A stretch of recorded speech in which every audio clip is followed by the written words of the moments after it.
Warning, we are not trained or licensed professionals. Do not take any advice that we give as official doctoral prescribed medical treatment. We only use the name as a means to appreciate cinema as a therapeutic device, not to be confused with drugs, antidepressants, or any other forms of enhancements that you might find in legal states. Please enjoy responsibly. Additional disclaimer. If the film says we can say it too. So check the film rating, and that will be our episode rating. Additional disclaimer. This session briefly includes topics such as depression and relationship abuse.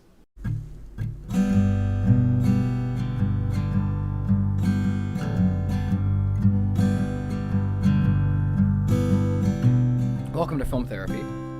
Welcome to the surprise episode. We're very excited about this episode, and you should be too, because we're going to talk about one of our favorite movie series of all time. I don't know about that. Yeah, I don't know about that either. I wouldn't go that far. But you've seen the title. Here we are.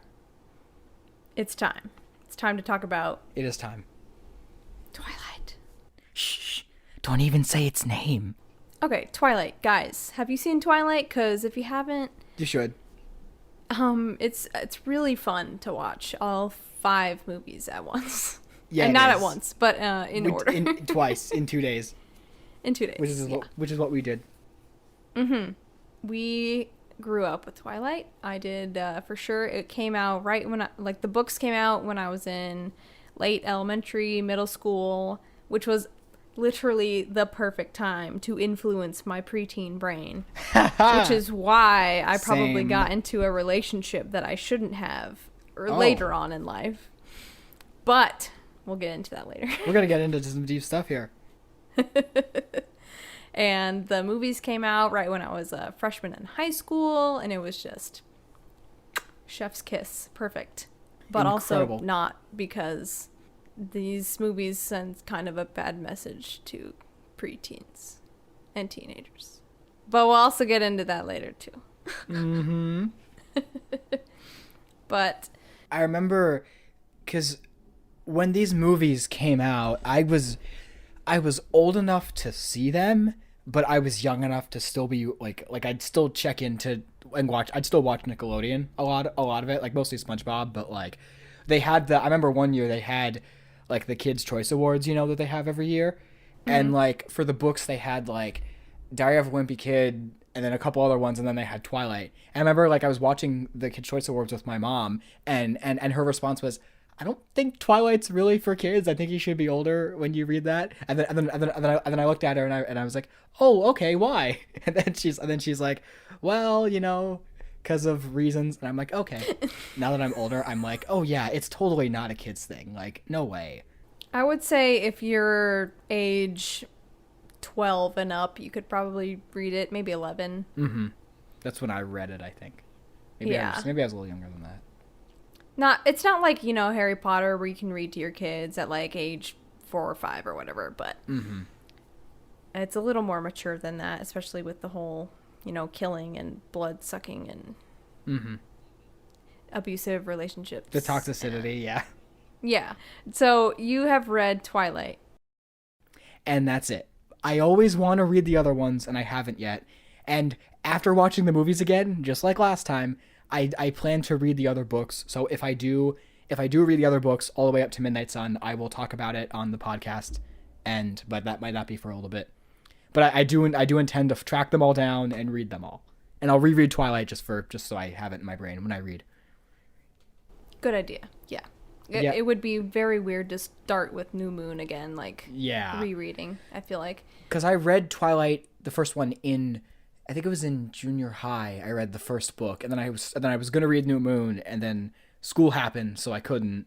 And then the same thing happened in college, where I read, because my mom and I watched all the movies together, and then I watched Twilight. I read Twilight, and then I meant to read New Moon, and I didn't.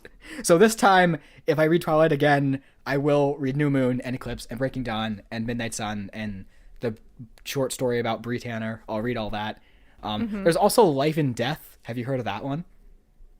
So it's I don't think so. It's like it's basically a gender swap, but apparently like the characters are different. It's like Bella's a guy and Edward's a girl. But wait, is it like it's like a satirical? No, it's by Stephanie Meyer. Oh, what? But from the one Amazon review I read today, apparently it's like the characters are actually different. So, Interesting. but it's just the first book. It's not like the whole series, but just like the first book. But then apparently that it like ends conclusively, so there's not going to be like 3 more, which we don't need anyway. Yeah, because that's what I'm wondering with Midnight Sun. Yeah, because well, according to what I have researched, she said she wants to do 2 more books. So I wonder what those will be. Imagine if she writes a 5th one, then they can make another movie.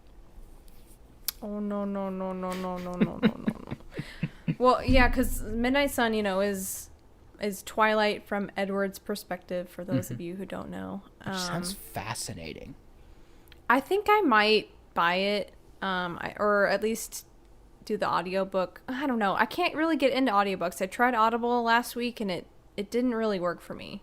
Yeah, I can't. I'm the same way where like if it's somebody whose voice I really like, I'll listen to it. But as far as like reading something for the first time, I can't do an audiobook usually.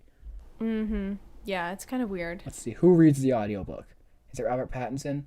No, it's someone named Jake Abel. Oh, Abel? Who is that? Jake Abel. Yeah. It's you. Yeah, plot twist. I read Midnight Sun, so I know how the book is. It was a great honor. I was very happy to do it. Well, I need to get it now then to support my friend. Aww. Let's see though. Who does the audiobooks for Twilight? I don't want to butcher her name, so I'm not going to try to pronounce it. Oh. Stephanie Meyer. No, that's the author. Good guess, but wrong. Why Kristen Stewart. No, it's not Kristen Stewart. That'd be great if it was, but like. I don't think I would like that if it was Kristen Stewart. Honestly. What if it was Robert Pattinson reading? No. Well, since he has a British accent, yes. Well, then for Breaking Dawn, it would be Taylor Lautner also, because isn't part of it from Jacob's perspective? Oh yeah, I think you're right. Oh, okay. He's in Love and Mercy. He's in the Percy Jackson movies as Luke. He's also in the Host movie as Ian. Oh yeah, I know who you're talking about. Lovely Bones as Brian. I Am Number 4 as Mark. And he's in some CSI episodes. He plays Kirk in The Sweet Life of Zack and Cody. Is that like Captain Kirk? Like that'd be cool. Oh my god. So he's in 2 movies with Saoirse Ronan. Interesting. I'd love to be in a movie with Saoirse Ronan. Me too. I think we'd be BFFs. Yeah, I would love that. I would love that if that was a movie where you two were just... I mean, you'd be BFFs in real life, but just, like, your characters also. Yeah. Like, that'd be great. Yeah. Okay. The beginning. So, the very first sentence of the book is... No, I'm not going to do that. Yeah, let's go sentence by sentence. So, the very first sentence is, I never gave much thought to how I would die. What a... Actually, no, I'm sorry. The first sentence has a Romeo and Juliet quote. But the first sentence of the written work is, which also Kristen Stewart also says. So if we did audio clips, we'd just put that in. So the movies came out from 2008 to 2012. They star Kristen Stewart, Robert Pattinson, Taylor Lautner, a bunch of other people. If you don't know what it's about, then you're probably living under a rock. And depending on your opinion of this, it's a rock that's good to live under or a rock that you should get away from. But it's about vampires and werewolves and humans and love triangles and battles and high school romance and Shakespeare and good police dads and kind of abusive relationships, but kind of not. Like, it's a weird area. And it's about immortality and life and death and a new moon and an eclipse and a breaking dawn and a midnight sun and, of course, a twilight. That's perfect. We're done. We're done here. Okay. Thanks for listening. We're out. Thank you. See us next week because we're going to watch something awesome. JK, we're going to talk about this for another 3 hours. More awesome than this week? I don't think that's possible. Okay, so you are hashtag Team Edward. I never said I was a part of that. Don't ever say you are hashtag in reference to me ever again. Hashtag is like in my top 5 leads. You know what? Tangent time. I have a list of words I hate. Do I still have that saved? I probably don't because I thought it was like really negative. But yeah, words I hate. Hashtag emoji. Anything modern, TikTok, you probably hate. Yeah. TikTok's not a bad word, but it's just kind of a weird one. Anyway, I'm hashtag Team Jacob. Thanks. Except, actually, I don't know after watching these. I don't think I'm hashtag Team anybody. I'm not either. Because these guys are crazy, and Bella is a little bit crazy, and I just don't like what I see, honestly. No, we are both hashtag Team Alice, actually. Yes, that I will agree with. That's the consensus. That's our consensus. If you don't like it, then... Because she's amazing. Yeah. She's probably the best. Yeah. I don't know why Bella just didn't pick her. Because, Bella's, way too boring for Alice. Okay, then who's not boring for Alice? Jasper? Jasper's cool, too. Jasper's cool. I'm glad that they're together. Yeah. I've been listening to... not all the soundtracks are on Spotify, unfortunately, but I've been listening to the New Moon soundtrack so much, but I did before watching the movies anyway, because it's it's really good to listen to. I really like most of the songs on it. They've got a good except for Eclipse. Wait, was it Eclipse or was it? No, it was the last Breaking one. Dawn. It was Breaking Dawn. Breaking Dawn does not have a good soundtrack, but that's kind of when it fell off. The first three do. Mm-hmm. Like Paramore. Mm-hmm. Okay, so your thoughts on the first movie, Twilight? I liked it. You like the scene in biology. I wrote that down. Which scene? The scene when they meet each other for the first time?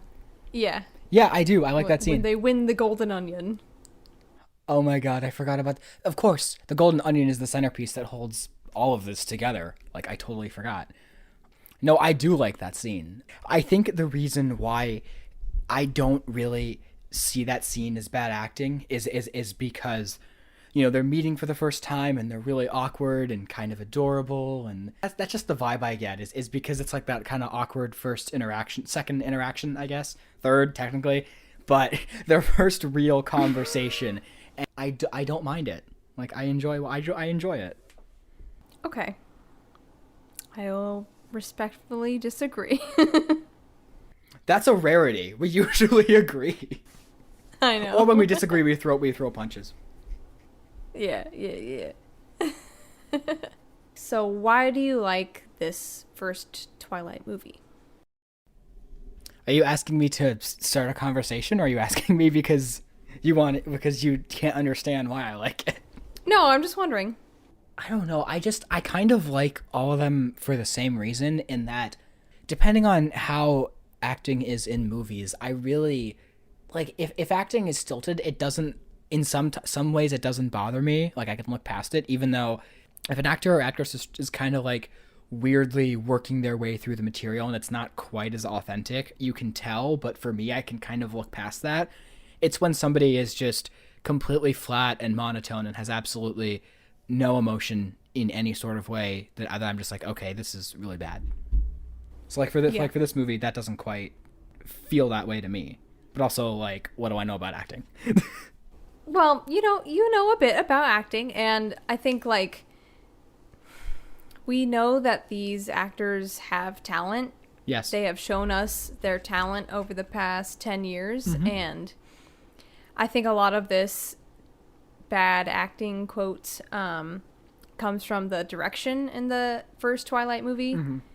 I think it was not handled properly, and maybe they didn't realize how they were coming across, and it just ended up pretty badly. I'm trying to remember my first experience seeing this in the theaters. Judy and I saw this together for the first time. It was magical. It was our mm-hmm. first outing together. It was the first time that we hung out without my mom. Aw, that's amazing. It was so fun because we drove to the next town over to see the movie at their theater, because they had it before our town did. And that's great. Judy was all about it and I was all about it, so we watched it, and then after we were done, it was just kind of that was good. It wasn't as magical as we expected it to be, but it was still fun. And anyway, what was I talking about? The scene in biology, the acting and the direction. The acting and direction. Yeah. So I definitely think the acting and the direction get better as they go along. I think I said to you, For sure. Bella really finds her character, or Kristen Stewart finds Bella in Breaking Dawn Part 1. Yes. She really settles into that character at that point. Yeah. But before that, it's just really awkward and sort of like she's playing the part of Bella, and we can realize that. But That's a good way to put it. yeah, in Breaking Dawn, she really settles in and makes it believable. Yeah, that makes a lot of sense. I agree with you on that. I think she really does settle into the role in the fourth one. In any of the movies, the acting never really bothered me because I guess I just kind of, I guess it's some kind of suspension of disbelief, or maybe it's just because I just don't think it's like that bad. But I don't know. There's definitely worse acting. Yeah, for sure. It's not like Tommy Wiseau levels of acting. Like, I'd say the acting in these movies is better than like most of the acting in like the Friday the 13th movies. Yeah. Like what was her name? Like Alice in the first one, and like whatever the girl was who got the necklace in the last one, like in part 8, like Ronnie or yeah, Ronier. I don't know. The one in Jason X that gives like the meta monologue, like they just kept bringing him back. Like that movie has way worse acting than any of these movies do. True. Yeah, so I guess I really just don't mind the acting or really see it as that bad. I actually think it's like, I don't want to say it's like really great because I don't think it is. I think it's average, but I think I think for serving the story, it does. The actors do what they need to, and like you said, I think in every movie they get better, and in the last two in particular, I think it's pretty serviceable. I think it's actually like especially in the last movie, you really feel like the relationship between Bella and Edward a lot. Because once they get married, they just put aside the whole, you know, like oh, we're gonna get married and then you're gonna turn into a vampire. They put aside that whole back and forth they have in the previous movies, and it's really they can just be themselves, especially in the last part. Especially Bella too, because she does not come into herself as a human, as a not even as Kristen Stewart coming into Bella as a character. It's like Bella the person does not break into herself until she becomes a vampire, and we talked about that during while we were watching. Yeah, absolutely. And it's just it's great when she becomes a vampire. She is totally herself. Yes, I love that. Like I think we said she was born to be a vampire, and that's what she said too. I think she does say that. Yeah, which makes sense. Yeah, and they did that well. Yeah, for sure. But before that, not really sure. I don't like the acting in the first Twilight movie. To me it's kind of unbearable, and the coloring is very extreme. Yes, it is. I don't like that, and they quickly adapt to make that better in the later movies. They do. So the whole sparkling vampire thing. Before we get to that, I just want to say a note about the coloring. Okay. I agree with you that the first movie has this really odd flare, I don't know, like idea. Yeah. LUT? Yeah, grade to it, color grading to it. Which, like, I don't know if you'd call it good, but I don't mind it. It's so unique because I've never seen that in any other movie where it's just the same weird like greenish bluish hue. Not the Matrix, that's all green. Yeah, but like the weird hue that they choose is almost like it's like, oh, we're gonna make when rainy day scenes look this way, but then they made every scene look that way. And it's just this like unique kind of strange aesthetic, and in a weird way I kind of dig it, kind of like how the acting is. So I don't know, like I'm probably closing myself into like a window here, because if that's even a phrase, I'm probably like locking myself. I need to go lock myself in a door because like the whole town of Springfield's gonna like send pitchforks at me. But like don't get me wrong, I clearly get what you're saying and where you're coming from, but like for me, those two things don't really bother me. They it's also like how the soundtrack does. They all just kind of add to the 2008-ness of the movie, and in that way, in like a time capsule way, I really like. I'm like, wow, this is how movies were during that time. I don't know. Okay. Okay. But anyway, yeah, so the sparkling vampire thing. Sparkle, sparkle, sparkle. Sparkle, sparkle, sparkle. Do you know what that's from? It's from Thomas the Tank. Yes, it is. I'm so happy you know that. Yeah, it's because I edited it out of the last episode. Wait, why? Because then after that, we went into an entire tangent about Alec Baldwin and then Kevin Spacey again, and I took it all. Wait, about Alec Baldwin. Can you send me the uncut version of that? I want to hear that. Sure. It lasted for a very long time. I don't need the Kevin Spacey part, just the Alec Baldwin part. Okay, yeah. Back to sparkling vampires. For me, I just think it's probably my biggest complaint about the whole series, in which I think it's a lot of people's biggest complaint, because it's kind of like my complaint for Ready Player One, where they have this quote flaw, that is not as bad as anyone but them thinks it is. But isn't that true for self-conscious feelings? For people in general? That is true. That is true. I just wish they would have burned in the sunlight, like traditional vampires, because that would have been way more, like, a higher stakes and more traditional and less teeny bopper, you know? Because all the dramatic stuff with the sunlight still could have worked in the same way had it been that. Yeah, there was only really one scene where it was dramatic in New Moon, where he was about to walk out into the sun and show everyone his glitteriness. But, like, if somebody saw that, people would be like, whoa, and not even realize that that's what it means, like, that he's a vampire, because that's not a normal thing that vampires have. Yeah, for sure. So, what do you think? Yeah, I really don't have an opinion. I agree with you, because in New Moon, if it was like he was just gonna burn up, and then that would still show the existence, you know. So it really doesn't. I don't think it really changes things, because that's, like you said, that's the only time it really comes into play. Yeah, it's just like a lesser stake thing if they don't burn up in the sun, because they can live as normal humans during the day as long as there's no direct sunlight, which may have been true if they burned up in sunlight. If there's no direct sunlight, it's still okay. But a lot of the lore kind of movies and shows I've seen is they cannot go out at all when the sun is up. So that would definitely put a hinder on this entire story. Unless they change it to it's just being burned in direct sunlight, in which case that would definitely hold a lot of water. Right. Then that would work for sure. I just don't understand why they're glittering. I mean, I do understand, because I read the books and it makes sense in the books. Yes. She describes everything very clearly and it makes sense. Yeah. It's just in the movies it's not portrayed well.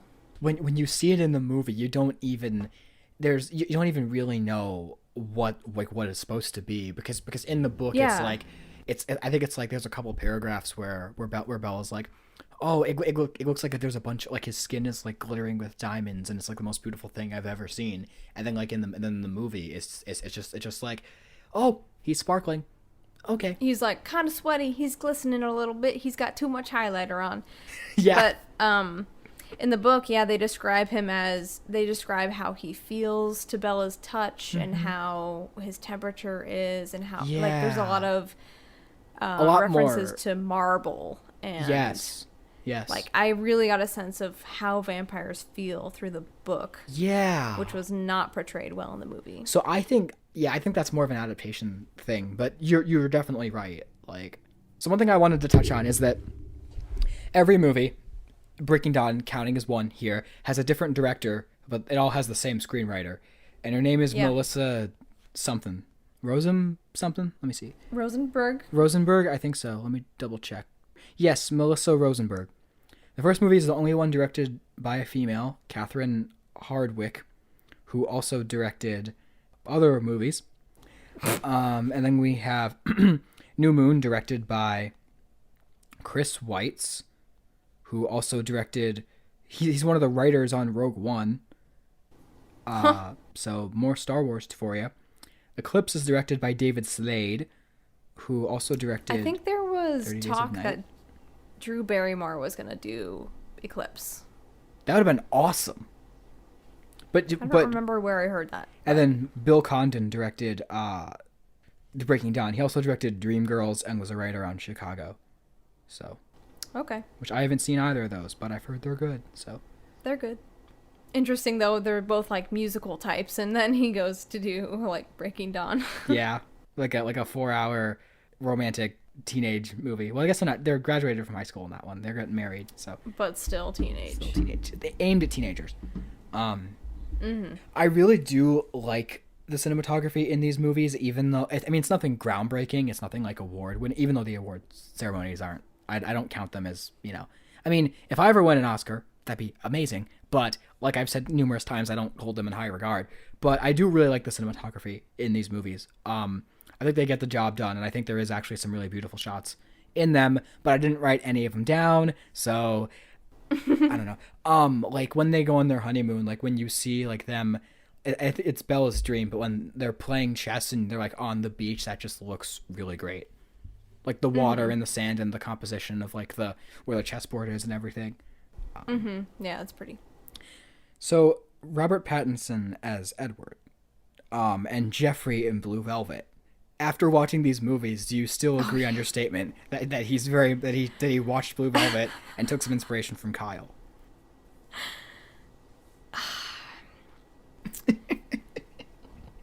That's hard. I think yes, just because I totally thought of Robert Pattinson in Twilight when I watched Blue Velvet.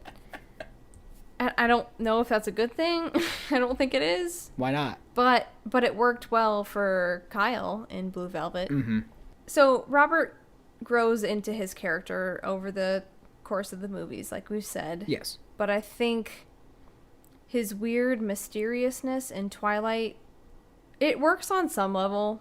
And I think maybe that's where he took inspiration from Kyle, because he's kind of just internalizing a lot of his thoughts, obviously, because he can't read Bella's mind. He can't tell her what he is. And he's got a lot of stuff going on in his brain, which I think Kyle did, too, in Blue Velvet.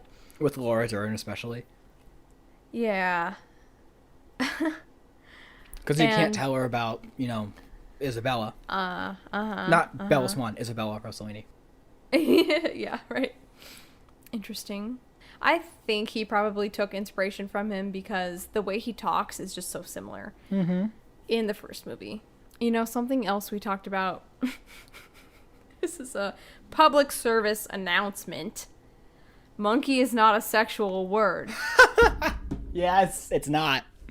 No, it is not. So in the first movie, Edward says, "Hold on tight, spider monkey," which I'm sure most of you remember.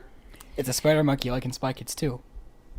Exactly. And then later, Rosalie says about Emmett, and when they're playing baseball, right? Yes. She's like, "My monkey man," and we're just both like, "What? Shut up! That's gross. Would you please stop using the word monkey as Oh my god, that impression was perfect. That was perfect. So, we're gonna say we're not going to say monkey to our significant others ever. So, yeah, you shouldn't either. So we talked a lot about rewriting the books or the series or the movies. And that was so fun. It was so fun. But I think I had an idea in the first movie where...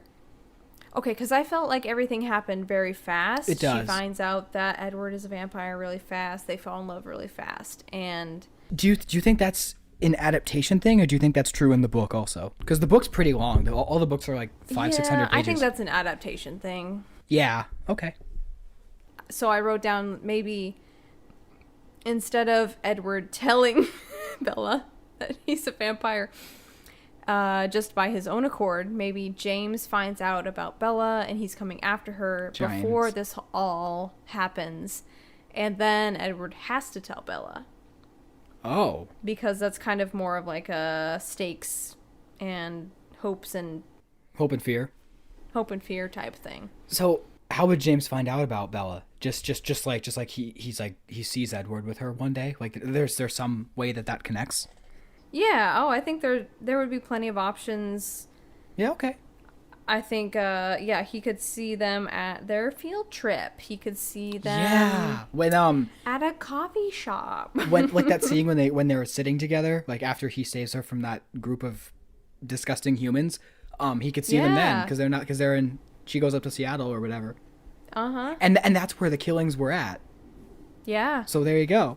He would probably be around there at that time.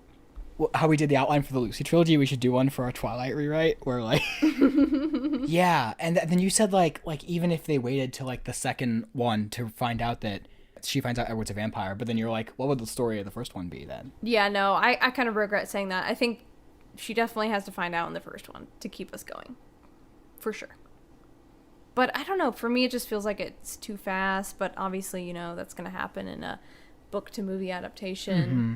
There's a lot of discrepancies between the book and the movie. And I was sad to see how they played out in the movies because the book describes them so well. And it's way easier for you to understand what the characters are thinking, obviously. Yeah, yeah.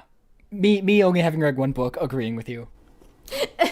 But you get it still. I mean, Yeah, because like there's the last scene in Eclipse where Bella describes like how she's been feeling the whole time. It's like we should have got more of that, and we would have if you know. In the book, I'm sure that's like what it is the whole time, but like in the movies, it's like it comes out of left field in a good way because you're like, oh, this is great. Why haven't we had more of this? yeah. In your rewrite, when would she meet Edward's family? Would it be after she knows they're all vampires? Would you save that for the second one? Well, no, because then Edward would still leave in the second one. If you keep that in. I don't know, because they're all introduced as a family, so it's kind of like they're a unit, they're a coven or whatever. Like the Weasleys. Yeah. So I would That's- still probably have it in there. Yeah, that's how you could do it. Do it like Harry Potter, where we meet them in the first movie, but they really become characters in the second one. Yeah. Like when Harry goes to the Burrow, like we've met Mrs. Weasley and Ginny and everybody before, but we really Yeah. meet them in Chamber of Secrets. Yeah. And we kind of do. I mean, we get more of a backstories from the characters in Eclipse, which I really enjoy. That's one of my favorite parts. Me too. But yeah, it's like, really, do we need to meet the whole vampire family? I think it could have started with that scene where it's Bella's birthday in New Moon. Okay. Or is that Eclipse? Yeah, that's New Moon. New Moon, where she meets the family on her birthday, and then Jasper almost attacks her. Mm-hmm. I think that would be fine. Except we do get a good view of their whole family dynamic, which I dove deep in today on the internet and kind of realized that all of the relationships around them are really good.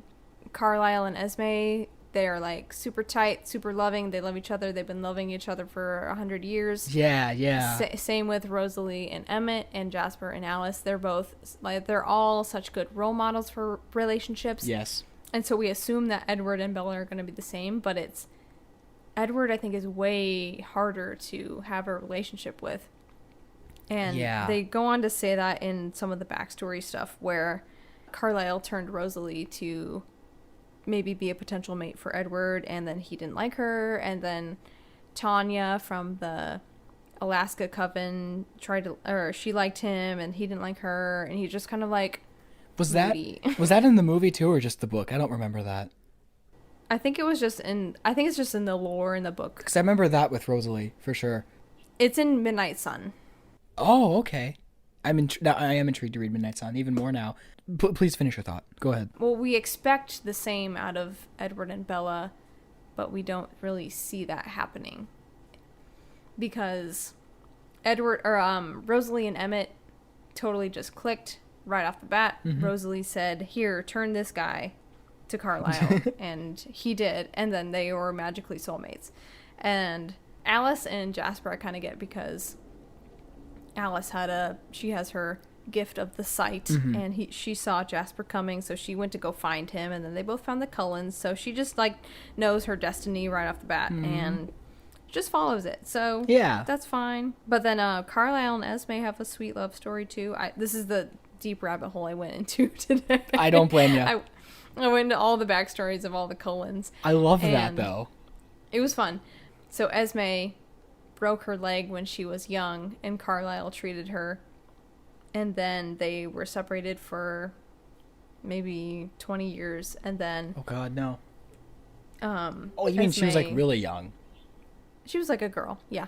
Okay. And then, like, 20 years later, they met again because she tried to commit suicide, and then Carlisle turned her into a vampire to save her life, and she remembered who he was and everything, like the doctor who treated her when she was young, and he remembered her as the young, bright girl, and he turned her, and then they had a loving relationship. Yeah, it's sweet. Yeah, it is. It kind of makes Jacob and Jacob's imprinting relationship a little less creepy because Carlisle knew Esme when she was younger, but then they didn't get together until she was older. And I guess the same thing happens with Alice happened with Jacob and Esme. God, this episode. God, this is so fucked. We're only on Twilight technically, and we're still like... Okay, so We've already been talking an hour. Yeah, exactly. Welcome to our 5-hour podcast. Yeah, I didn't take too many notes for like the later movies, but like we'll just it's a free for all. I think we're getting a lot out now, and Yeah. we'll kind of dwindle down as we get to it because we're just like spewing all of our thoughts right now. So circling back to the first movie a little bit, the scene where first of all, I remember distinctly in the book that when Bella surrenders herself to James to go save her mom because she thinks he has her mom, she makes sure that she sneaks out and Alice and Jasper don't see it because she's very much like nobody else is gonna like be put in danger on my behalf. This is like on me. This is my fault. I've got to go and take care of this. And I'm like, and then I'm like, that feels really against what a lot of like the way that her character has often been criticized. Like reading that in the book just kind of made me be like, I wonder if that's more of a movie thing or a book thing. And I haven't read the other 3 books, so I don't know. But like that felt like I don't want to use the word strong lightly, but I am a little bit. It felt like a stronger moment for her because she's like, she like made the selfless choice to go and surrender herself so nobody would get hurt kind of thing. Yeah, that's one of the rare times where she makes her own decision. Yeah. Yeah, basically. And then the movie kind of glosses over it a little bit, which disappointed me. I mean, it's there, but it's not as much there because you can't hear her thoughts, which ironically is kind of how Sword Art Online is, because it's all from the main character's perspective and they take out most of his monologues and then it weakens the characterization and then you're like, okay. Yeah, it's hard to adapt a book to a movie. It is. And then the scene when James is attacking Bella, and then he's saying like, you know, like tell Edward to come help you. It's the same thing as spoilers for Terminator 2, but it's the same thing as I got Terminator 2 vibes when the T-1000 is like impaling Sarah, and then he's telling her like, you know, like call to John. I know this hurts you. Like that's kind of the vibe I got from that scene. Ah, nice. Yeah. So let me make sure I just didn't delete that. Yeah. The one broad thing I also wanted to make was, so like I said, for the most part, for the first 3 movies at least, the soundtrack is consistently good. I think New Moon has the best soundtrack. But I kept track of that's a lot of tracks. I kept track of how many songs there are during each end credits. So Twilight has 3 songs during the end credits. New Moon has 2. Eclipse has 3. Breaking Dawn Part 1 has 4, and Breaking Dawn Part 2 has 5, and then a 6th track, which is like the score. So, yeah. I just thought that was fun to keep track of. Yeah, I like that you did that. Thank you. You're welcome. So when I did first see these movies and read the first book, I was young enough where it was almost like I was like I was age appropriate, but I was like just on the cusp of being not age appropriate. So like watching these with my mom, and because my mom is huge into Twilight. She's read all the books and seen all the movies, and she'll watch them whenever they're on TV. Like she unironically, unabashedly loves them, and I really love that. I admire that. But her, when she first started getting into them, and I watched the movies with her, it felt like, wow, I'm watching this movie about like older people in high school, and it's like this is like some unprecedented like new level of like kind of movie that I can get away with watching, you know, like it had that kind of like edginess to it. Of course now it doesn't because I'm out of college, but at the time it had that kind of special, like it was like a glimpse into what the next couple of years would be like for me, even though it clearly wasn't. For that brief time I was like, wow, I wonder if this is like, minus all the supernatural stuff, like if this is how high school is. And in some ways it is, and in some ways it's not.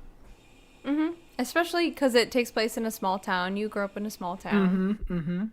I also think that the portrayal of Edward and Bella's relationship gets better as the movies go on. And I think a big part of that is because, like you said, the acting gets better, and because the actors really fit into their roles, especially in the last movie. Like, you definitely feel the relationship more in the last two movies in Breaking Dawn than you do in the first couple. Yeah. I don't know. Do you have any thoughts on that? Except when Edward freaks out on Bella for wanting to keep the baby. Yeah. That was harsh. That was not good. Because he was like, you're deciding to die. You're deciding to break us up because you want this baby. And it's horrible. It's horrible of him to say that. Yeah. Because it's her decision. It's her body. It blah, is. blah, blah. It is. And... blah, blah, blah. But no, you're absolutely right. But, yeah, that scene made me cringe. I was like, dude... Shut up. Yeah, I mean it's totally, and I love that that's what she says to him is like, nah, bro, it's my decision. Like, yeah, you're the dad, but you don't have a stake in this, because this is, you know, this is my body, my choice. This is my kid too, and this is, you know.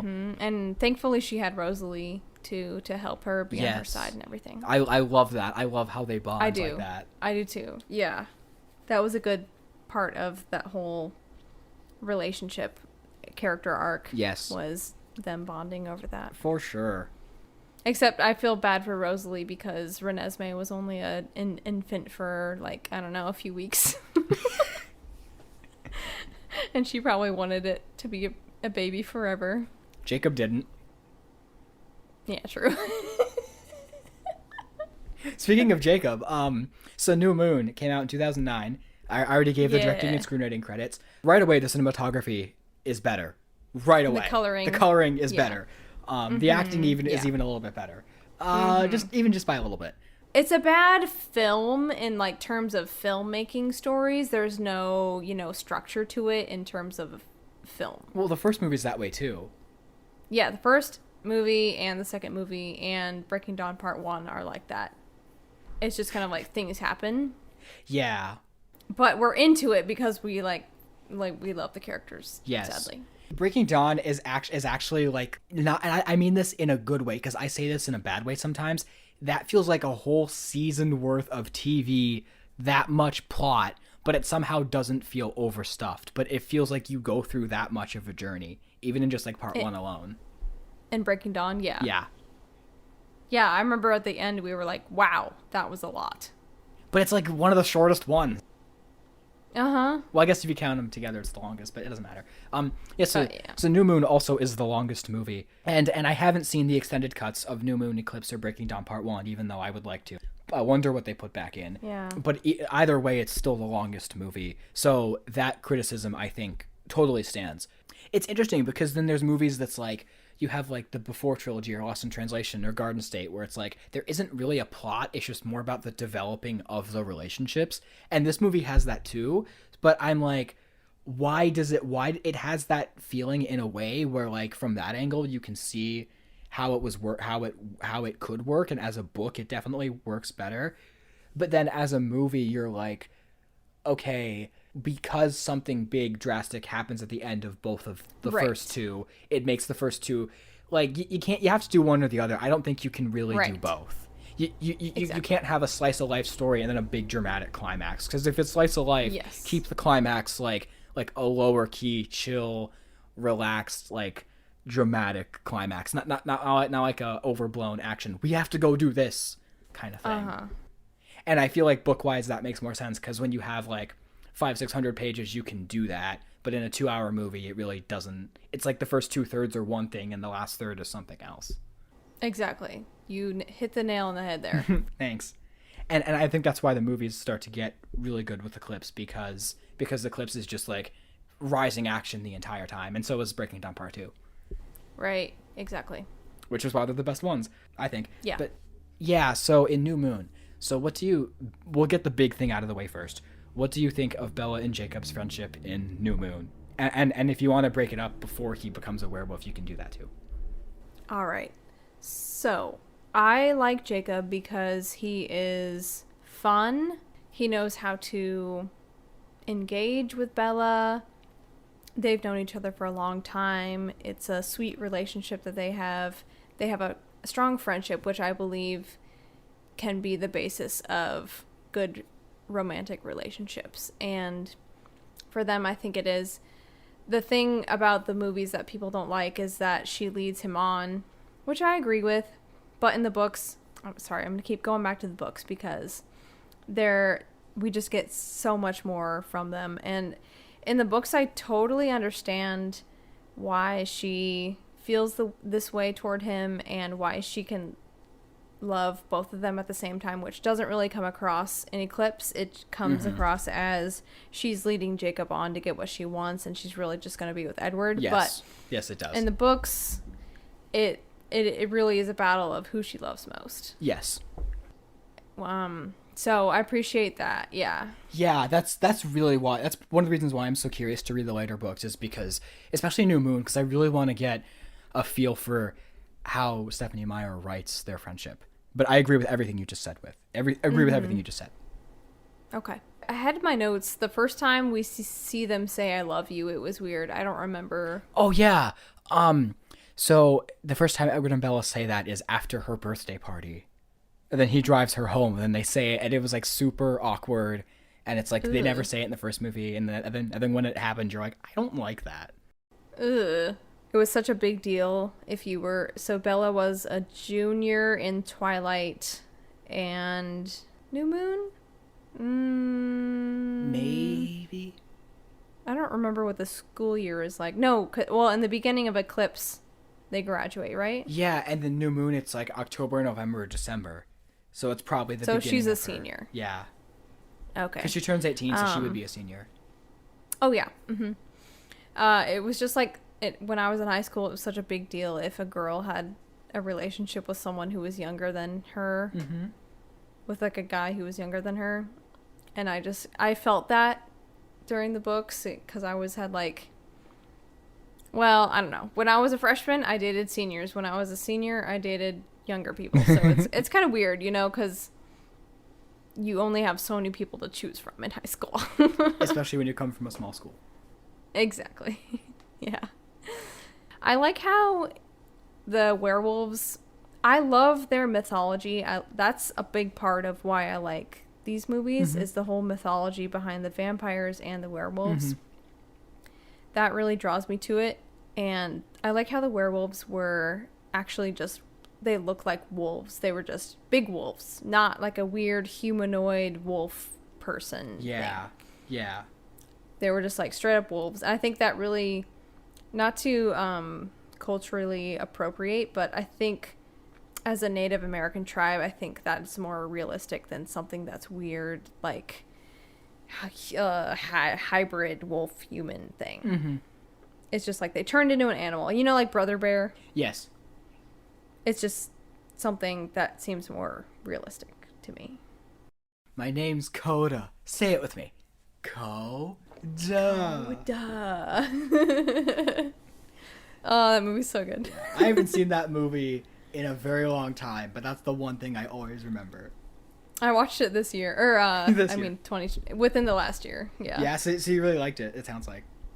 Yeah, it's so good. That's awesome. And then I watched Brave right after because I was like, Brave is the exact same thing as Brother Bear, except it's with a mom. And it is. I have never seen Brave. I thought you were going to say you saw Brother Bear 2, and I'm like, oh, I wonder how that is. No, I don't think I've seen Brother Bear 2. It's probably not good, because most Disney sequels aren't, but... Yeah. Most direct-to-video Disney sequels aren't. Because the theatrical ones are, from what I've seen, are good. I think I've only seen Frozen 2, so... Frozen 2, Toy Story 2, Toy Story 3, Toy Story 4. Yeah. I can't speak to Cars 2 and Planes, No. but... No, we don't talk about Cars 2. What other Pixar sequels are there? I didn't mind Finding Dory. Thought it was pretty good. Oh, I like Finding Dory. Yeah, I liked it too. I didn't see Monsters University, but technically that's a prequel. True. Which, I like that one. I thought that was okay. yeah. Did they do any other sequel? Oh yeah, Incredibles 2 I haven't seen, but I've heard is really good. I think I watched that.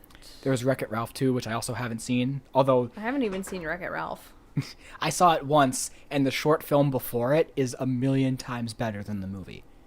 Oh, Like the short Paperman is one of the most beautiful things I've ever seen. It's just gorgeous and sweet. And I haven't seen it. I'll find it on YouTube and send it to you. Maybe it's on the Plus. I'm sure it's. Let me see if it's on the Plus. Because if it isn't, you can just watch it legally.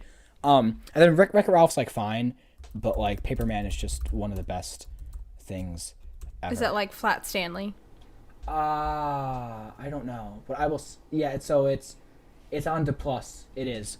Okay. And it's only like 4 or 5 minutes long. Okay. Yeah, so I recommend it. How long is it? Oh, sorry, it's 6.5 minutes.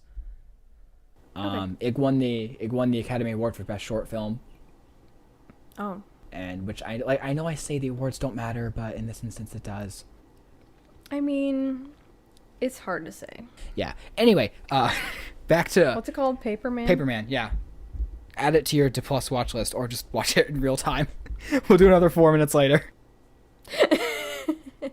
Ooh, okay. That looks fun. Okay, I'm just going to leave that on my open page. All right.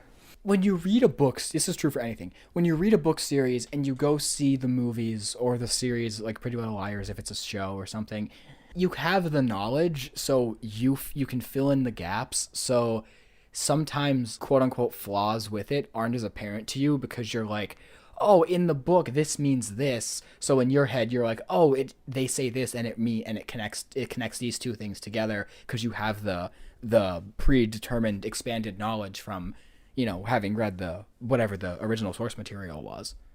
Mm-hmm.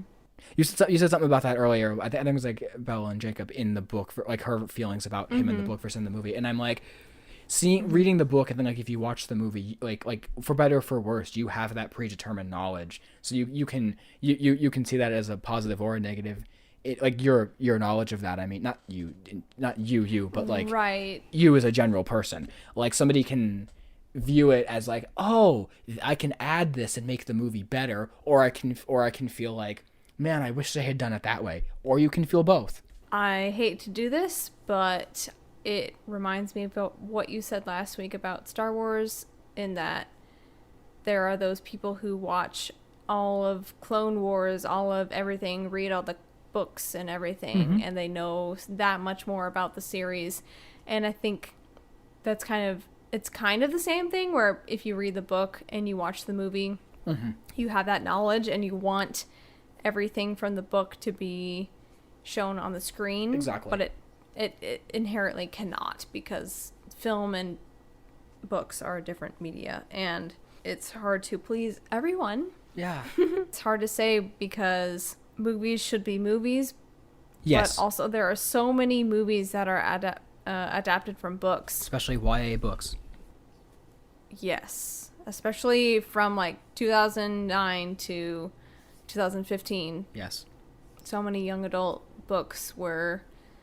I think Twilight started that phase. Yes. I mean, do I think a movie should be able to stand on its own? Absolutely. As a book reader, there's two ways to look at that. Or two sides of the same coin when you're looking at it. Yeah. I guess.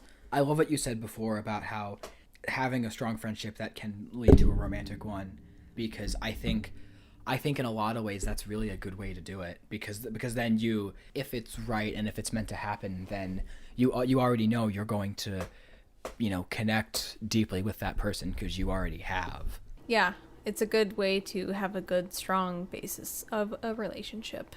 Because Bella jumps in with Edward so quickly and Edward jumps in with Bella so quickly, it's hard for us to grasp that feeling unless you are 15 years old and you saw this guy that you think is cute and then he thought you were cute and then you started falling madly in love with each other, because then you can relate.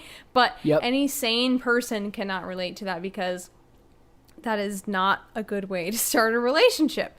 But although it works out, it's just, I think the stakes are a little bit higher because he's a vampire. But also, it doesn't work out because she just wants to be a vampire and they want to be together forever. But they shouldn't be because she's only 18 and I'm freaking out. Incredible. Everything you just said is absolutely correct, though.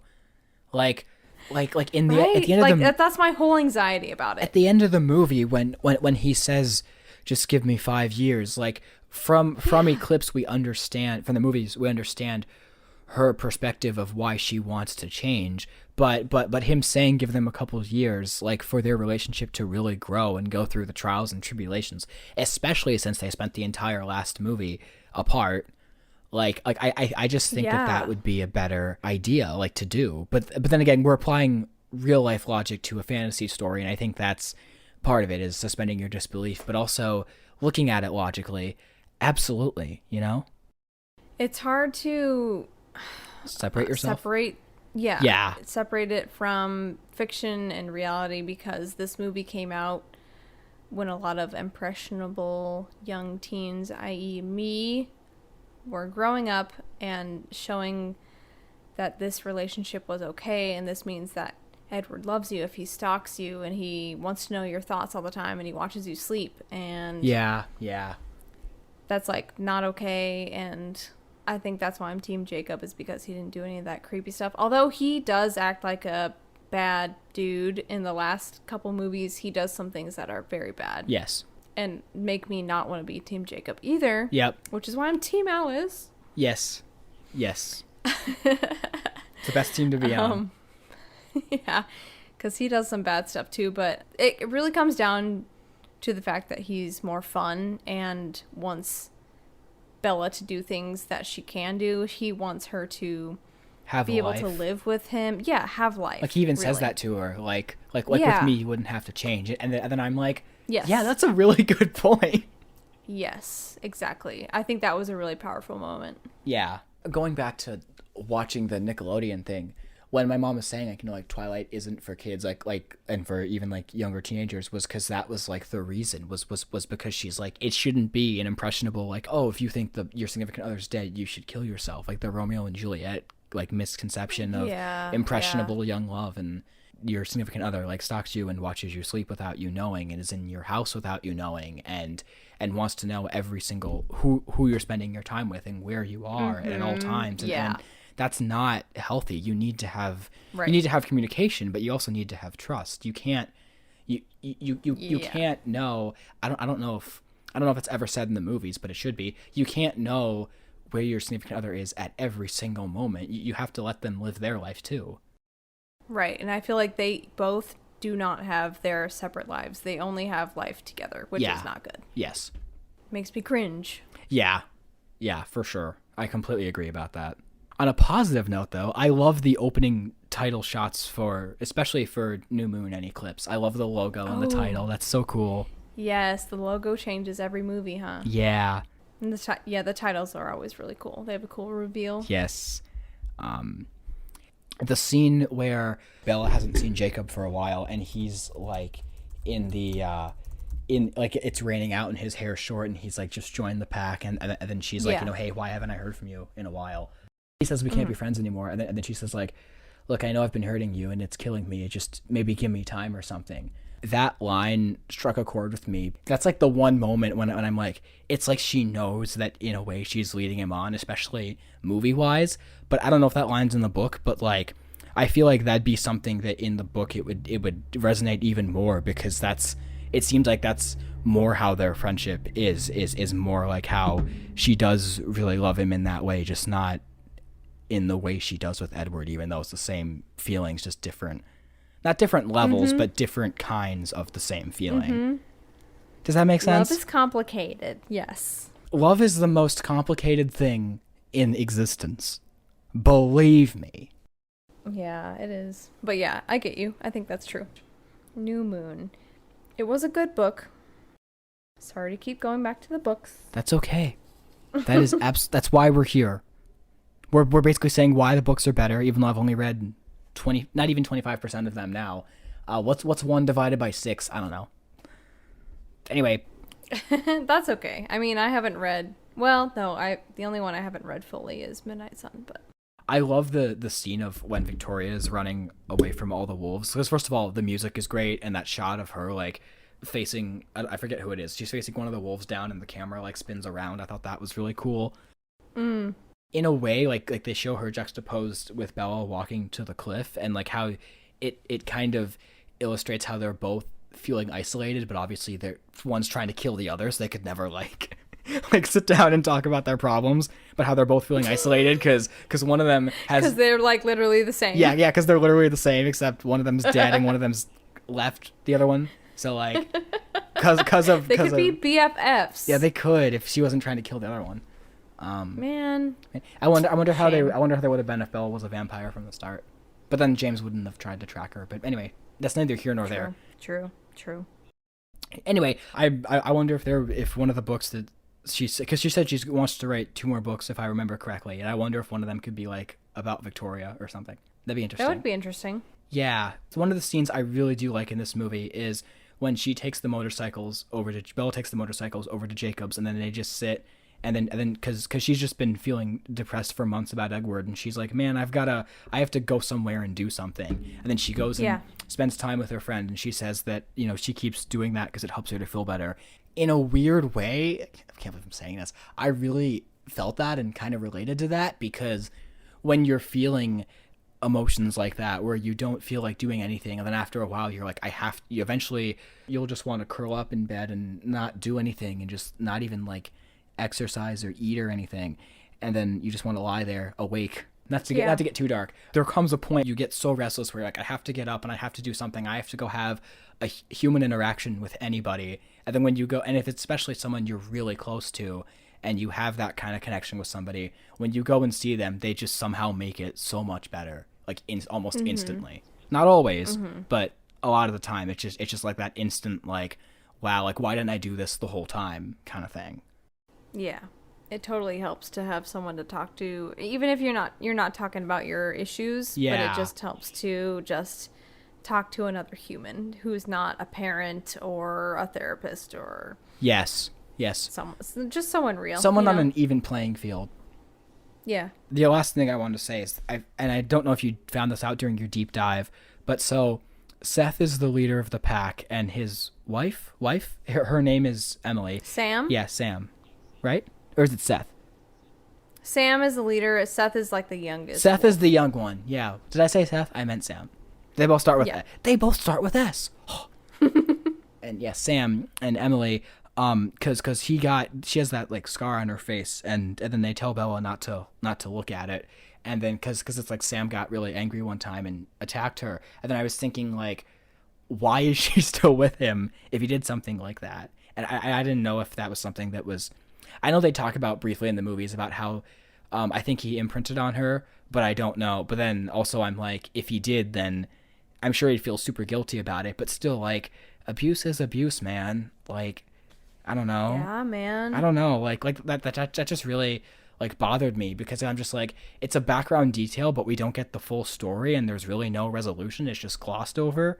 Yeah. You talked about before with all the Cullens how it's like healthy background relationships, and this is one where I don't feel it's very healthy. True. But we don't get a lot of them, because they're just in this and Eclipse, and that's all we see of Emily. So I didn't know if you had any light to shed on that. It's a good point. I think it brings to mind, so a man imprints on a woman, what if the woman doesn't like the man? I guess they do anything they can to make the woman like them, which is also not healthy. If it doesn't work, it doesn't work. Exactly. But yeah, that's weird. I haven't actually thought of that. Yeah. Jacob was worried about Bella's safety being with Edward, but then Jacob also has this rage inside of him, and he transforms into a werewolf at a blink of an eye, and he could like harm her exactly like Sam harmed Emily. Exactly. And he thinks that he's the better choice, but still he's just as dangerous. Yeah. I don't know how she would feel about that, really. I wish we knew more. Yeah. And I'm sure that's not the first time that happened. I think maybe since he imprinted on her, he somehow has this way that he can make it okay with her, and that's how the imprint works. But if it's not with her consent, then that's not okay. Yeah. You know? So that's Right. that's the part where I feel a little like if it's not consensual both ways, then it's not okay. Yeah, like they should imprint on each other. Yes. That's how it should be. Yes. Totally. 100%. Because you can't just have someone imprint on someone else and that person automatically be okay with it. Yeah. And granted, there could be someone who knows the books by heart and can clearly be like, oh, this refutes that because this and this is explained. And I'm like, okay, great. That would be great. But Maybe like, it is. But just going off of the movies, which isn't always the best thing to do, but just going off the movies, I think it's just a really like something that's just like weirdly never talked about. But then again, when your main relationship has its toxic nature to it in a lot of ways, it makes sense that would be glossed over. I don't know. Especially in these movies. Yeah. Yeah. Because toxicity is okay. No, it's not. It means they're in real love. Not even as a joke. I can't even like agree with you jokingly because I'm like, no, that's not okay. Okay, good. Thank you. Good. No, it's not okay. It's not okay. It's funny because there's like that intense teenage infatuation between Edward and Bella and Jacob and Bella, but then Edward and Bella's relationship also has like a lasting adult like it's portrayed as this lasting adult relationship. And I think by the last movie, it is like by breaking down part 2, it's there. But I think the through line from point A to point B is really not very clear movie wise. Yeah. Because the characters, they arc, but they don't really. Like, they kind of do. Like their arc isn't the focus. The focus is more on the connection that they have. Mm-hmm, which is for better or for worse. Yeah. But I have this one friend in particular where when I go and hang out with them, I just always feel good, you know, after talking to them. So that was something that I really liked seeing in this movie because it's like not saying everything is portrayed well, but that particular piece of it. Ironically, this friend of mine hates Twilight, but the way that the way that little piece of it was portrayed in those few moments, I'm like, yeah, that is like really like a resonating thing. Weirdly enough, in this weird teenage love story YA romance, that's kind of written haphazardly and not that great. But yeah, moving on. Anyway, yeah. So on to, unless you had something else, on to Eclipse. Yeah. So Eclipse you said, is when you really start to like the movies, and I definitely see that. Yes. For me, it takes more of a film structure to it. We have cause and effect, hope and fear, climax, everything. Scenes that lead up to the climax rather than just a climax thrown in at the end. And what is my overall feeling of Eclipse? I'm sad that they replaced the actress because For Victoria. she was all in. For Victoria. Yes. She was all in for it, except she was just on a different movie at the time. So they picked Bryce Dallas Howard, which I like Bryce Dallas Howard, but I wish they would have stayed with the original actress. That just would have made it better. Yeah, me too. I'm gonna look up the original actress's name so we don't uncredit her. Rachel Lefevre. I don't know how to say her last name. Is it like Lefebvre? Yeah, just one V. Evre. Yeah. Oh, I have no idea. That's going to be hard because I've met people with that same last name and they pronounce it differently. Yeah, so, What's her name? Emily? Rochelle. Rochelle? Rochelle Lefevre. Rochelle Lefevre. Rochelle L. Sorry, Rochelle, Rachel. I was always curious about what Riley... What's his name? Beers. Beers. It was close. Riley Beers, how he was as a human before he turns into a vampire. Like, was he a scumbag? Was he a good D-bag. guy? Yeah, that's what I was thinking. I'm sure he looks like a D-bag. This is totally gonna probably not sound the way I want it to sound. He looks like one of those guys that knows he has looks and he Yes. uses that to his advantage to, not the actor, the character, I mean. The character Yeah. is like, he uses his attractiveness, you would say, to hit to other people's disadvantage, to harm people. That's like the vibe I get from him. Yep. So Bella's seeing her mom for the last time before she becomes a vampire, and then they're like, "You'll never see your mom after you become a vampire," and she doesn't after the wedding. But I'm like, she still sees Charlie. Why can't her mom come and visit? Like, I Yeah, think, like, they is the can't. only option for her to go to Florida? I don't think so. No, she can't go to like Phoenix. Like, wait, is it Florida or is it Phoenix? Well, so they lived in Phoenix, but then they went to Fort Lauderdale, Florida. Yeah. Okay. Yeah. So yes. Yeah. So like, Bella can't go to Florida, but that doesn't mean her mom can't come to Washington or wherever they move to next. Yeah. I'm sure she would eventually. Yeah. It's just a lot to handle within the last couple movies, you know, with the kid and the immortal child and the Volturi, you know. It's We got not more really much time important for stuff to Mom. deal with, like Jacob There's and not much Renesmee. Yeah. I bet she will visit within the next year or so. I also really like the juxtaposition. They have one scene of Edward and Bella together. From what I recollect, it's like actually a pretty good scene between the two of them. And then the next scene is Victoria with Riley and how she's totally, not saying Edward isn't abusive, but Victoria's totally abusing him, and he's just like a rebound to her, and she's not even really interested in him at all. She's just using him. Yes. So I think the juxtaposition between those two is really it makes you root for Edward and Bella more, because you're like, well, at least they're not the other two. Like, At least they're not that bad. yeah, exactly. Exactly. And then it was funny because there was that scene between Jacob and Edward in the tent when Bella's sleeping in there. Okay, yes. They're that's talking what over it. Most of my notes are about. My Yes. my first instinct was, wow, they're actually sitting down and talking and not being full testosterone teenagers, like Yeah. hormonal, like fighting over the girl, because that's like what they are most of the movie. But then when they get to that one scene, they're actually like having a normal pun intended, normal human conversation. No, sorry, no pun intended. And then I'm like, this is good development. And then they both said different things, and I'm like, damn it, like you guys had to open your Right. stupid mouths and ruin it. They ruined it.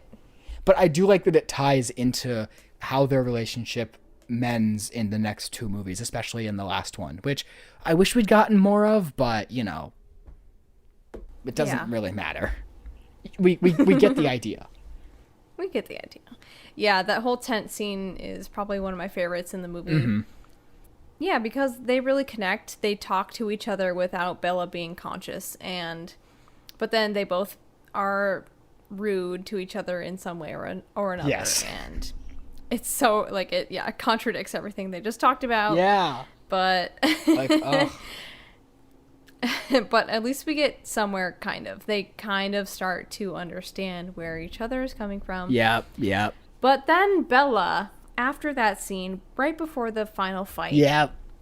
Okay, all right. I don't like this whole scene because... No, me neither. Well, not in the movies. In the books, I think it made sense. In the movie, it didn't make sense. Because... You're right. Okay, so she and Edward are talking about their eventual wedding and how Edward proposed to her, kind of. In the last movie. And... Because it just ends. Yes. Marry me, gasp, let's play the Killers. The end. best movie ending ever. Man, I've not been so affected by an ending since Before Sunset. Oh, damn. Oh, my. That So was then- sarcasm. Please don't take that as serious. Okay, good. Please do not take that as seriously. Like, Before Sunset's Okay, like good. the greatest movie ending. Before Sunset is probably my favorite ending to a movie ever. And then New Moon's like, it's an ending. It's fine. It's an ending. Yeah. Okay, good. So then Jacob overhears them talking about their engagement, and he didn't realize that they were engaged, and he goes off and he's like, oh, I'm just gonna go kill myself in this battle. Blah, blah, blah. You don't love me. Blah. And then Bella's like, Jacob, just kiss me. And then he does. He's like, whatever. I don't even care what she's saying because she's given consent, and I'm gonna go for it. And then they kiss, and then she runs back to Edward immediately and is like, don't worry, I love you more. And it's just such a weird scene. And It is. it doesn't make sense, and it's really looks like a really bad thing for Bella to do. Yes. But again, in the books, it makes sense because she really truly is fighting for, like, who she loves the most. Like, internally? Yes. Yeah. And it just does not come across in the movies. No. Because obviously we are, like, Edward all the way in the movies. At that point, yeah. At that point, yes, for sure. Because it's, like, gone on too long that they have been that serious, and that she's already talking about changing into a vampire and everything, and there's just, like, Jacob has no chance. No. He thinks he does.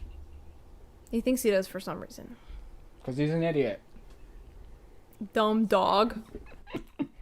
I felt like Eclipse it felt long to me, even though I liked the movie. It just felt long in ways that the other movies didn't feel long. I don't know. Which one did you feel like felt the longest? I will disagree with you and say that part 1 of Breaking Dawn felt the longest to me. Okay, yeah, that one seemed long to me. Even though I liked it. But I do see what you mean. But I think because so much happens in the first Breaking Dawn, I think it felt like the longest. Yeah, you're right. That one did feel really long too. But ironically, New Moon is the longest, so... Yeah, weird. That seems weird that it's the longest. Yeah. Because I feel like the least amount happens in that movie. It does. It feels like the shortest. Yeah. I don't feel like anything happens. She's depressed. She is suicidal and does things that make her see Edward in her schizophrenic manner. Oh, yeah. Let's talk about that. But anyway, keep going. And then Edward and the Volturi at the end. That's it. But, yeah. So Bella is schizophrenic, and she sees Edward when she does crazy things, when she is close to death because she sees him trying to protect her because she needs someone to protect her because she's such a meek human. Well, that happened. Bullshit. It's bullshit. Bullshit. She can do what she wants, Edward. Yeah. Get out. You left her and you totally gaslighted her, and you were like, you don't actually love me, and I don't love you, and I don't want you, and I'm gonna leave, even though the real reason is because I'm probably making you in danger, putting you in danger, and I don't want to admit that. But she's still in danger anyway, because Laurent shows up and almost kills her. Exactly. So what the heck, Edward? It's weird, because I'm sure it's better in the book, but the scene when he comes back and like says to her, you know, like, I'm sorry, I'm never gonna leave you again. The lines he's saying, and I don't know if it's his delivery, but the lines he's saying, they feel like this is what he needs to say. But when I watch the scene, I'm like, dude, you got to do better than that. Like, you left her for a few months, and she was in misery. And like, if I were in that situation, somebody would really, really, really have to do something to get me back. And I don't even know if they would in the first place. Oh yeah. But because even though it's the longest movie, it's still a 2-hour, 15-minute movie. They're like, oh, we have to end this quick because we have to do the climax instead. Right. Gotta wrap it up. Gotta wrap it up. The climax already happened. No. All the movie's over. Although I do love that scene of her running through to get to him with all like the people in like red cloaks. That shot is really cool. Yeah, that is a cool shot. Yeah. And I love during the battle, like all the tag teaming that happens between the vampires and the wolves, because yes, this movie they form a truce, and then in Breaking Dawn the feud finally is like stops when Jacob imprints. So I like that it's gradual. Right. Yeah, me too. It's a good storyline for the tribe and the coven to come to an agreement. Yeah, and that's a good storyline. And now I get it. That's how Jacob and Edward are. They're not fully there. They're at a truce. That's why that tent scene ends with them still antagonizing each other. Because in Breaking Dawn is when they finally, like, they stop butting heads and they finally come together once the baby's born and once Jacob imprints. So like I like the idea of Jacob being the one to end the fighting between the two tribes and to come into his own as the leader and back Sam down, and I love all that. But the imprinting part's Yeah. kind of weird, but we'll get to that later. Yeah. In Eclipse, the last thing I wanted to say was two things. First, there's two more scenes. The first thing I love the scene when Jasper's training the vampires, with the training the Cullens. That's me too. great. The music is great. I love that he does something. I love like the fight he and Alice have, like Team Alice all the way. I love that so much. It's awesome. It was a good scene. Yeah, we finally get to see who Jasper is. Yes, and then he gets an accent. He just magically has a southern Texas accent. It comes and goes. It's like Ross with his accent. It does. It just comes and goes. The team would never have identified. What's happening to your accent? Come again? What's this nonsense? I think like Monica does like a Scottish accent. Oh my god. Rachel does like an Indian accent, I think. Oh man, I haven't seen Friends in a long time. I should watch that again. Or at least some episodes. I bet it's on TV right now. It's on HBO. Yes. Oh, it is? Yeah, it's on TV right now. I'm sure of it. But yes, it's also on HBO. So, it's always on TV. so yeah, so like if you need like a roster of like funniest episodes, you know who to ask. Like if you ask someone else that, I would genuinely be offended. I wouldn't talk to you for a week. Never. I would never. Like I'd go into Jacob mode. I would turn into a werewolf and run away and not talk to you. Rage. Okay, and then I like the last scene a lot too, when Bella really says how she's never felt normal, and how when she met Edward, Yes. she really that's like when things started to click for her, and how she finally felt a sense of belonging with him and with the Cullens. And I'm like, yes, this is what I wanted the whole time. It's so and it's so well written, and like the acting's actually pretty good, and it's that's like the scene when Chris, like you said in part one, is when she really, like, Kristen Stewart really finds Bella, and I think this scene is like the final stepping stone to that. Yes, I completely agree.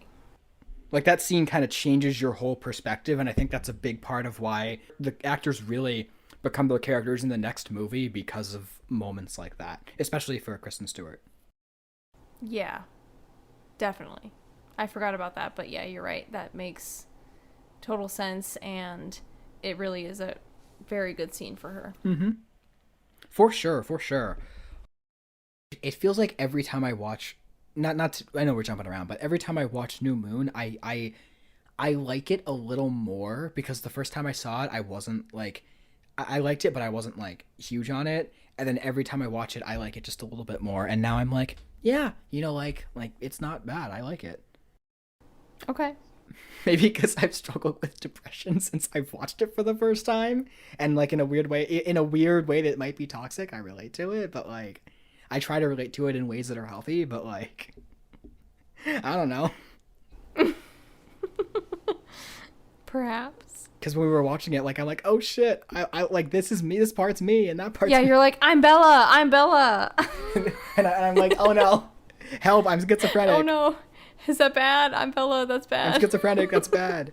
I don't make my own decisions, which, ironically, that's how I felt the last week, is that I need to start making my own decisions, because I really don't do that. Like, oh no. Aw. But that's okay. You can make those decisions now. Well, I mean, not in every area, but in some areas. Yeah. So, I don't know. And I listen to the soundtrack to this movie a lot, so help. Help. Yeah, so Eclipse is definitely the best of the first three. A big part of that is because the battle was, I know we didn't talk about it a lot, but the battle is really great. It speaks for itself. You feel the tension, you feel the stakes. Like you said, the whole movie has more of a filmic structure. It has more of a rising action.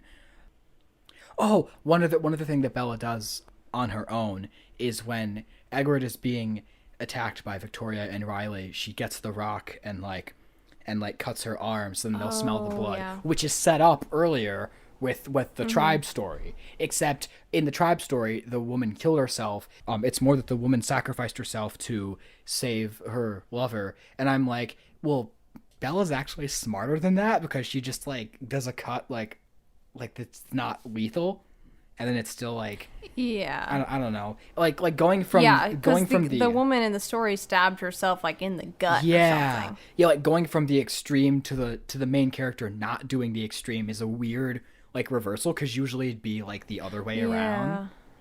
Yeah, you're right. But she does that for, well, not for herself, for Edward, but she does that on her own, and I like those moments.